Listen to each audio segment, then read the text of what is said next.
I remember sitting there looking out the window, and we got these little radio things, and so I tuned into like the local station, and it was a Christian station, and in that moment I was like, okay, I don't have my friends, like I've pushed them away. I don't have my family, they're at home, they're not allowed in here.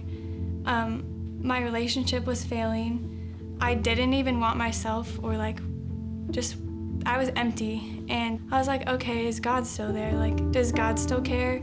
Am I too far gone for like, His grace to reach me, His love to reach me?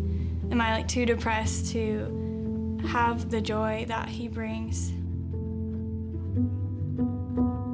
The summer of 2016, I actually spiraled down into depression and anxiety, and just really struggling to find my purpose in life and my reason to live. And it was also that summer that I found self-harm as an escape to feel something. And towards the end of the summer, I actually started getting really bad suicidal thoughts. I ended up thinking in my head, like, it wouldn't matter if I left. Like, who would know? Who would care? And so my mom came back from the grocery store, and I told her, like, Mom, if you don't get me help, like, I'm going to do this soon. Like, I don't know how long I can just kind of fight off these thoughts.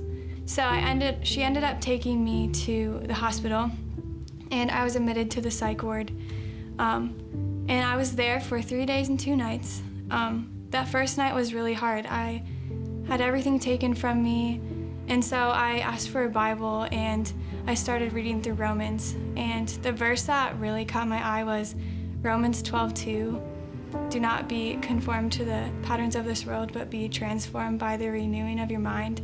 I was like praying, God, can you renew my mind? Like, I want to believe this is true. Like, God says I am worthy. Like, I didn't even want myself, and I had done all of these sinful things, and Jesus saw that and died on a cross for me. And like, here I was just thinking I had nothing, but I had the greatest love I could ever have. And the creator of the universe like called me his daughter. And from there on, I was like, okay, like, there is hope. I still struggle with depression, anxiety, and temptations for self-harm the next few years, and had antidepressant medicine and went to therapy. And it was a slow healing process and slow like transformation of my mind back to who God created me to be in His image. And I heard about Salt Company through my therapist, actually. So I thought I would give it a shot. And I remember Saul's message was over Jesus touching the leper. And I realized like I could relate so much to that story, like as I was in the hospital just begging for my mind to be healed. And I was like, wow, like God did do that.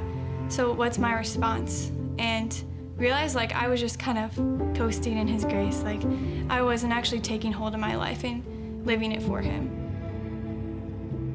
I was very lost and broken and hopeless, and I didn't even want to live.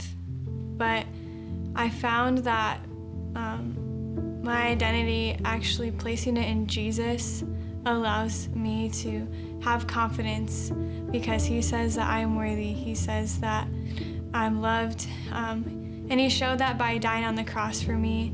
And seeing the cross allows me to fully believe that about myself, and to live in joy and to live in hope that my God loves me so much, and that is so freeing.